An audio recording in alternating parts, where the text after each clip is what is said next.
सबसे पहले शिव गुरु के चरणों में प्रणाम करती हूँ, मेरा प्रणाम स्वीकार हो। माँ गौरा के चरणों में प्रणाम करती हूँ, मेरा प्रणाम स्वीकार हो। सभी गुरु भाई गुरु बहनों के चरणों में प्रणाम करती हूँ, मेरा प्रणाम स्वीकार हो। देखिए, कहानी को पूरा सुनेंगे तो ज्ञान मिलेगा, आधा सुनेंगे तो शिव गुरु का अपमान होगा। इसलिए कहानी को पूरा सुनिएगा। वीडियो अच्छी लगे तो लाइक ज़रूर करिएगा।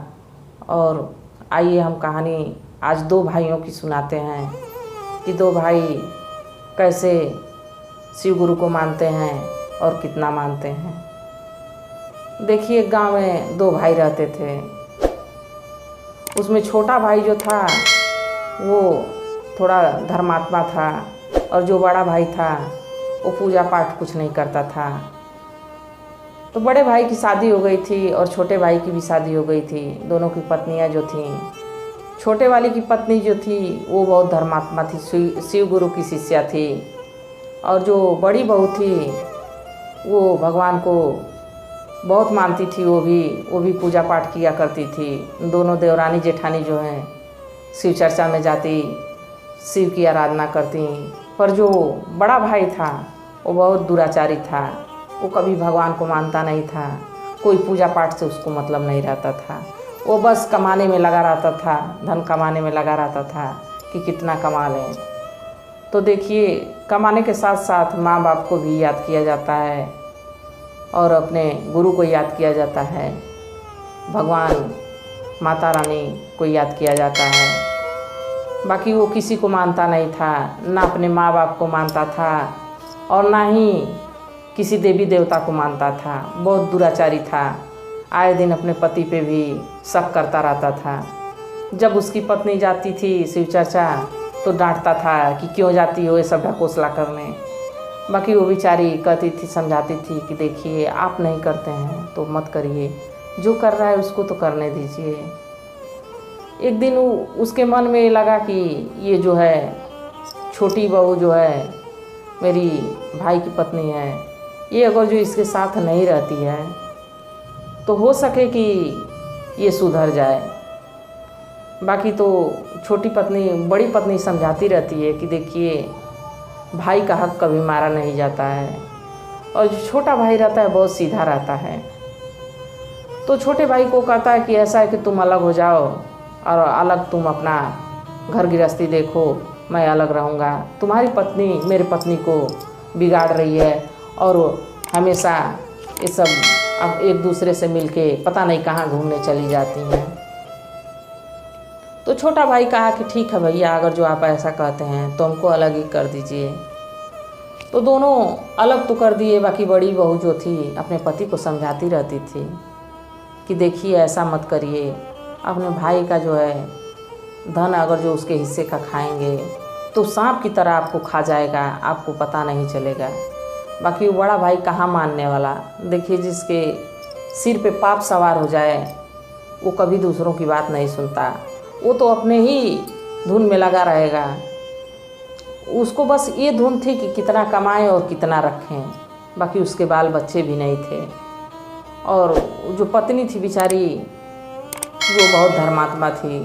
तो धीरे धीरे कुछ समय बीता तो उसको भी एक बच्चा हो गया, इधर छोटी बहू को भी एक बच्चा हो गया। बाकी दोनों देवरानी जेठानी हमेशा एक दूसरे से मिल के रहती थीं, भले अलग हो गई थीं। और इधर छोटी का जो है खेती बाड़ी लोग दिए नहीं, ये सब बड़े गरीबी में जीवन काट रहे थे। तो एक दिन बड़ा भाई कहा कि तुम इधर उधर मजदूरी करने जाते हो, क्यों नहीं मेरा ही काम कर लेते हो। तो भाई सोचा कि सही कह रहे हैं भैया, इधर उधर भटकने से क्या फ़ायदा, क्यों ना भैया का ही काम कर लूँ। तो भाई के यहाँ वो काम करने लगा। तो वो ज़्यादा उसको पैसे रुपए नहीं देते थे, इतना देते थे कि आज जाए आज का खर्च चले, कल फिर आए तब मिले तभी उसका खर्च चल पाए। ऐसा करते समय उसकी पत्नी फिर समझाई बड़े वाले की कि देखिए, ऐसा मत करिए, वो आपका भाई है, इस धन पे उसका भी हक है। अगर जो ऐसा आप करेंगे तो किसी न किसी जन्म में आप भर देंगे। बाकी बड़ा भाई सुनता नहीं था, उसको तो हमेशा पत्नी गलत ही लगती थी, पत्नी की कोई बात ही नहीं सुनता था। तो एक दिन देवरानी बेचारी अपने बच्चे को लेकर बड़ी परेशान थी। उसका बच्चा जो है बीमार हो गया। तो जेठानी गई कि ऐसा है कि तुम मेरे घर काम काज किया करो, कुछ मैं अनाज पानी तुमको दे दिया करूँगी और कुछ धीरे से अपने पति के चोरी तुमको संभाल दिया करूँगी, कम से कम तुम्हारी ज़िंदगी तो अच्छी कटेगी।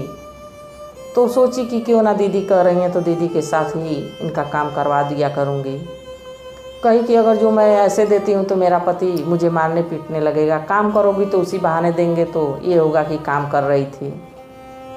तो देवरानी बेचारी उसी के घर काम करने लगी। देखिए पति पत्नी दोनों उसी घर में फिर काम पे लग गए, काम करने लगे।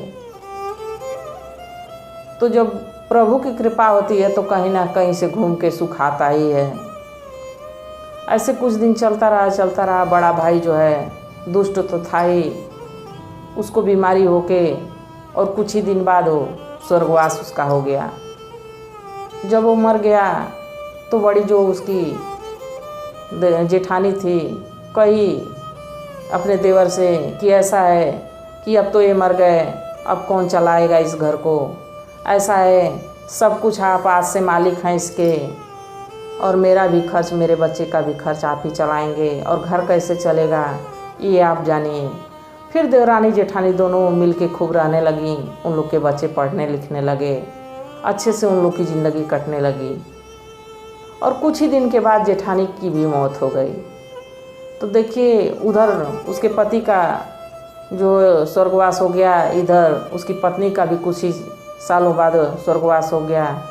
तो जो पति था वो एक ग्वाल के घर बछड़े का जन्म लिया, गाय का बछड़ा बन के जन्म लिया। और जो वो जेठानी उसकी मरी शिव शिष्या की, वो जाके एक राजा के घर जन्म ली रानी बन के। जब बछड़ा धीरे धीरे बड़ा हो गया, देखिए उसको इतना जल्दी शिव गुरु बड़ा किए कि पूछना ही नहीं था। 2 ही 3 साल में बहुत बड़ा हो गया। और उधर जो रानी मरी थी, जो जेठानी मरी थी, वो राजा के घर एक राजकुमारी बन के अपना जन्म ली उनके घर।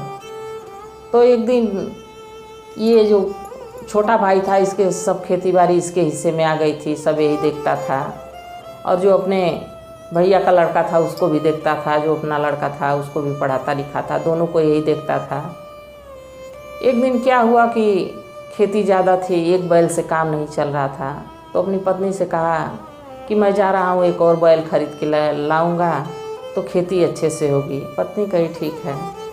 वो गया तो उसकी नज़र उस बछड़े पे पड़ती है। बछड़ा थोड़ा बड़ा हो गया था, बहुत सुंदर था। तो कहा कि क्यों ना इसको लेके चलता हूँ अपने घर, इसको पाल पोस के इसी से खेती करूँगा। बछड़े को खरीद के वो लाता है भाई, और अपने घर उसको खूब खिलाता पिलाता है, खूब उसकी सेवा करता है। बछड़ा जल्दी से तैयार हो जाता है। एक दिन हल चलाने को लेके जाता है उसको, तो बछड़ा जैसे 4 कदम चलता है वैसे बैठ जाया करता है, जैसे 4 कदम चलता है वैसे बैठ जाता है।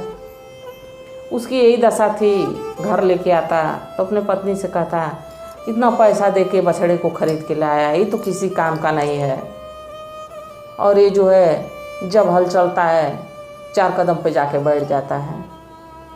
तो पत्नी कही कि जाने दीजिए, अब तो पैसा फंस गया है, छोड़िए जाने दीजिए, जितना चलता है उतना ही चलने दीजिए। देखिए शिव गुरु की ऐसी कृपा हुई कि जितना वो दुष्टई किए थे, जितना उन सबों के साथ चाल चले थे, भगवान जो है शिव गुरु भेज दिए कि जाओ उसका जितना कर्ज खाए वो भर के आओ। बैल बन कर के आ गए। एक दिन राजकुमारी जो है राजा की लड़की थी, एक दिन अपने रथ से पूजा करने शिवालय जा रही थी। तो देखिए जो धर्मात्मा रहते हैं उनको कुछ कुछ तो ज्ञान रहता ही है। शिवालय जा रही थी तो देखी कि वो खेत में जो है हल चला रहे हैं, तो उनको कुछ कुछ याद आया कि इस आदमी को तो मैं कहीं देखी हूँ। फिर जब ध्यान लगा के भगवान शिव को याद की तो सब उनको याद आने लगा कि ये तो अगले जन्म में मेरे देवर थे, और जो बैल है ये मेरे पति थे। तो राजकुमारी रथ को रुकवाती हैं, अब सैनिकों से कहती हैं कि आप लोग थोड़ा देर रुकिए, मुझे उस बैल के पास जाना है। तो सैनिक बड़े अचंभे में पड़े कि राजकुमारी को बैल के पास क्यों जाना है, इतने बड़े घर की राजकुमारी हैं, राजा की लड़की हैं और जाएंगी कीचड़ पानी खेत में बैल के पास। तो लोग कहे कि नहीं नहीं राजकुमारी, अगर जो आप जाएंगी तो राजा हम लोग को दंड देंगे। तो राजकुमारी ने कही नहीं नहीं, हमको जाना ही पड़ेगा। तो अपना जिद की तो सैनिक कहे कि ठीक है, अपना वो गई बैल के पास और उसके कान में कुछ ऐसा कहीं जिससे वो बैल खड़ा होके, और जब वो चलाने लगे तो हल चलने लगा, खूब अच्छे से खेती अपना चलने लगा खेत में। तो जब वो शिवाले चली गई राजकुमारी और वो अपना हल चलाने लगे और बैल खूब अच्छे से चलने लगा, तो उनको ये लगा कि राजकुमारी इसके कान में कही क्या है कि ये तो बड़ा अच्छे से चलने लगा। फिर राजकुमारी उधर भगवान शिव गुरु की पूजा करके आ ही रही होती हैं कि रथ देखता है वो किसान, तो तुरंत रथ को रुकवाता है और राजकुमारी के पास जाता है। कहता है राजकुमारी आप क्या कही हैं कि बैल मेरा चलने लगा, इतने दिन से मैं परेशान था, 4 कदम चलता था बैठ जाता था, 4 कदम चलता था बैठ जाता था।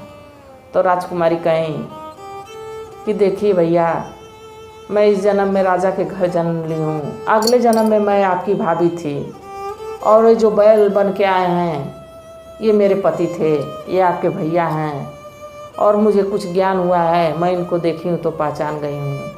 मैं शिव गुरु की इस जन्म में भी शिव गुरु की बहुत बड़ी भक्त हूँ और ये कभी पूजा पाठ करते नहीं थे। तो आज मैं इनको कान में यही समझाई हूँ कि देखिए, अपने भाई का धन जितना खाए हैं उतना तो कर्ज आपको भरना ही पड़ेगा। अगर जो कर्ज भरेंगे नहीं, हल चलेंगे नहीं, तो आपको मुक्ति कभी नहीं मिलेगी। इसीलिए ये उठ के खड़े होके अपना चलने लगे हैं। तो वो जो किसान था वो रोने लगा, कहा कि अपने भाई से मैं ऐसा कैसे करवा सकता हूँ। और जो राजकुमारी थी अगले जन्म में उनकी भाभी थी, उनको भी अपना प्रणाम किया। तो देखिए, जैसी जिसकी करनी रहती है वैसा फल भगवान देते हैं। अगर जो अपने भाई के साथ छल नहीं करते तो बैल बन के उनके घर उनका कर्ज भरने नहीं आते। तो ऐसा अपने भाई का धन कभी नहीं खाना चाहिए और किसी के हिस्से का धन कभी नहीं लेना चाहिए, क्योंकि ये बहुत बड़ा पाप है। ये सांप की तरह खा जाता है। बाकी लोगों के मन में इतना लालच हो गया, इतना लालच हो गया है कि सोचते हैं कि किसका कब पाएँ कि रख लें। ऐसा नहीं करना चाहिए। अगर जो देखिए, शिव चर्चा भजन में जाने पर यही पता चलता है 4 लोगों में कि हाँ, एक दूसरे की मदद करनी चाहिए, किसी का छीना झपटी नहीं करना चाहिए। इसी के साथ ये कहानी समाप्त होती है। हर हर महादेव।